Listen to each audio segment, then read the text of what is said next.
தந்தை வாங்கி வந்திருந்த அந்த கேக்கை பார்த்தவுடன் சிறுவனுக்கு அதன் மீது அதிக ஆசை வந்தது.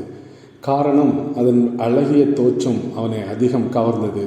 தந்தையிடம் அதை தனக்கு தரும்படி கேட்டான். தந்தை வேறு ஏதோ தன் அலுவலக வேலையாய் இருந்தார். மகன் கேட்பதை பொருட்படுத்தாமல் அது உனக்கானதல்ல என்று கூறி வேறு சில தின்பண்டங்களை அவனுக்கு தந்தார்.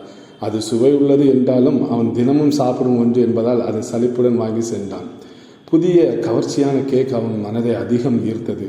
மெல்ல சென்று கேக்கை கையில் எடுத்தான். சமையல் அறையில் இருந்த அம்மா அழைக்கும் ஓசை கேட்க கேக்கை வைத்துவிட்டு மெல்ல நகர்ந்தான். மறுநாள் காலை தோட்டத்தில் ஒரு பெரிய எலி செத்து கிடந்ததை பார்த்து அதிர்ச்சி அடைந்தான் சிறுவன். வேகமாக தந்தையுடன் ஒரு விஷயத்தை கூறினான். தந்தை சிரித்தவாறு நேற்று அவன் ஆசையோடு சாப்பிட்ட விரும்பிய கேக்கை எடுத்துக்காட்டி, இதுதான் எலி மருந்து கேக். பல நாட்கள் தொந்தரவு செய்த எலி இதை சாப்பிட்டு தான் செத்து கிடக்கிறது என்றார். அப்பொழுதுதான் சிறுவனுக்கு தந்தையின் வார்த்தை புரிந்தது. அது உனக்கானது அல்ல, அது உனக்கான அல்ல என்று தேவனுடைய வார்த்தை எச்சரிக்கும் போது உணர்வுடையதே நித்திய மரணத்தை தவிர்க்கும் வழியாக நாம் பார்க்கிறோம்.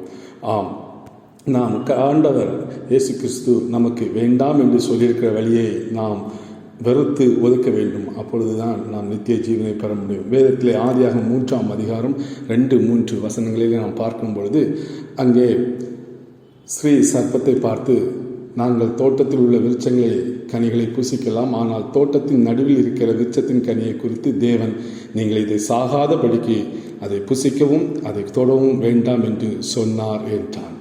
நாம் அந்த வார்த்தைக்கு அன்றைக்கு அவர்கள் கீழ்ப்படிந்திருந்தால் இந்த சூழ்நிலை இல்லை. நாம் இன்று இதை கேட்கிற நாம் கர்த்தருடைய வார்த்தைக்கு கீழ்ப்படிவோம், நித்திய ஜீவனை பெறுவோம். கர்த்தர் தாம் இந்த வார்த்தைகளை ஆசீர்வதிப்பாராக. ஆமென்.